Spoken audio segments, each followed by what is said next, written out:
Morning વિદ્યાર્થી મિત્રો, નવા વર્ષના સૌને જય શ્રી કૃષ્ણ।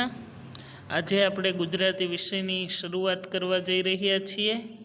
પ્રથમ સત્રની અંદર તમે 1 થી 9 પાઠ શીખ્યા, તો આજે દ્વિતીય સત્રની અંદર આપણે પાઠ નંબર 10 ત્યાંથી આપણે શરૂઆત કરવા જઈ રહ્યા છીએ।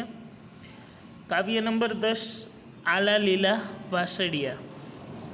આ ગીતનો પ્રકાર છે લોકગીત, કે જે લોકગીત છે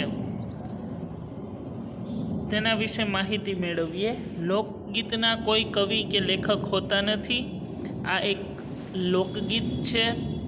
લોકગીત લોકસમૂહ દ્વારા રચાય છે અને પરંપરાગત જૂની પરંપરાથી એ લોકગીત ગવાતું આવે છે। લોકગીત સહેલાઈથી ગાઈ શકાય છે। લોકો દ્વારા લોકોમાંથી ઉદ્ભવેલું ગીત એને આપણે લોકગીત કહીએ છીએ।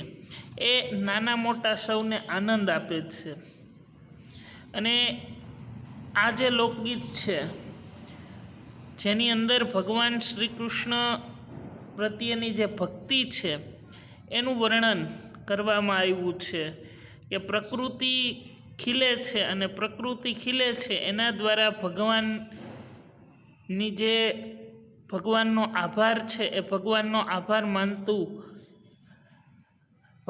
આભાર માનતી આ જે રજૂઆત છે એ આ લોકગીતમાં કરવામાં આવી છે।